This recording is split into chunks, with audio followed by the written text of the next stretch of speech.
జనసేన అధినేత పవన్ కళ్యాణ్ ఏ నియోజకవర్గం నుంచి బరిలో దిగుతారు? ఉత్తరాంధ్ర నుంచి పోటీ చేస్తారా? గోదావరి జిల్లాలోనే నమ్ముకుంటారా? లేకపోతే తిరుపతి వైపు చూస్తున్నారా?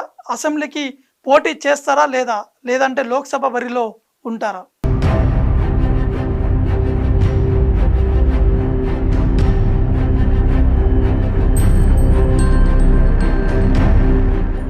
గత అసెంబ్లీ ఎన్నికల్లో భీమవరం, గాజువాకల నుంచి పోటీ చేసిన జనసేన అధినేత పవన్ కళ్యాణ్ 2 చోట్ల ఓడిపోయారు. ఈసారి పవన్ కళ్యాణ్ కొత్త నియోజకవర్గం నుంచి పోటీ చేస్తారని జనసేన పార్టీ లీకులిస్తోంది.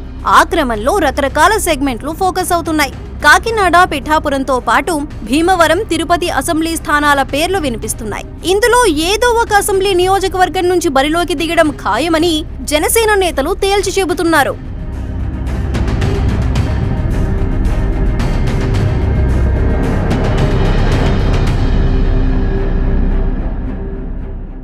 ఈసారి 2వ స్థానం అసెంబ్లీ కాకుండా లోక్సభ నుంచి పోటీ చేస్తారని హింట్ ఇస్తున్నారు.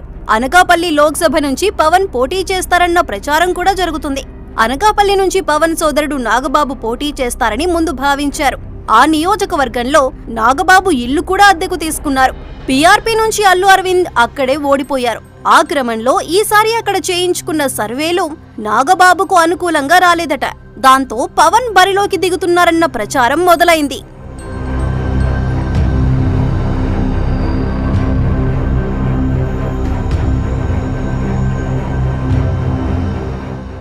పిఠాపురం అసెంబ్లీ నుంచి కూడా పవన్ బరిలోకి దిగుతారని జనసేన నేతల ద్వారా తెలిసింది. అక్కడ కాపు సామాజిక వర్గం ఓట్లు 90,000కు పైగా ఉన్నాయి. ఆ ఓట్లతో పవన్ గెలవటం ఈజీ అని అంచనా వేస్తున్నారు. త్వరలో అధికారిక ప్రకటన వస్తుందని చెబుతున్నారు. అనకాపల్లి లోక్సభ స్థానంలో కాపు ఓటర్లు ఎక్కువగా ఉండటంతో బరిలోకి దిగాలని పవన్ కళ్యాణ్ నిర్ణయం తీసుకున్నారని తెలుస్తోంది. నియోజకవర్గంలో 90% కాపు ఓటు బ్యాంకు ఉందని అంతర్గత సర్వేలో తేలిందట.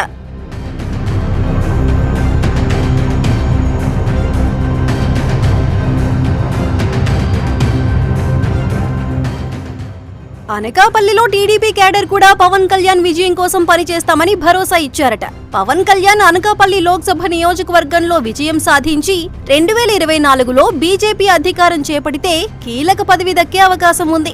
కేంద్ర మంత్రివర్గంలోకి తీసుకుంటారనే వార్తలొస్తున్నాయి. ఇందుకు సంబంధించి బీజేపీ మాట ఇచ్చిందని ప్రచారం జరుగుతోంది. ఇక అసెంబ్లీ స్థానాల్లో పవన్ కళ్యాణ్ పిఠాపురం నుంచి బరిలోకి దిగకుంటే తిరుపతి నుంచి పోటీ చేసే అవకాశాలు కనిపిస్తున్నాయి. ఇక్కడ బలిజ సామాజిక వర్గం ఓటర్లు ఎక్కువ. 2009 ఎన్నికల్లో ప్రజారాజ్యం పార్టీ తరపున తిరుపతి అసెంబ్లీ నియోజకవర్గానికి చిరంజీవి పోటీ చేసి గెలిచారు. తిరుపతిలో చిరంజీవి గెలవటానికి ప్రధాన కారణం బలిజలే. పవన్ కూడా ఇక్కడి నుంచి పోటీ చేస్తే మంచిదని నిర్ణయానికి వచ్చినట్లు తెలుస్తోంది.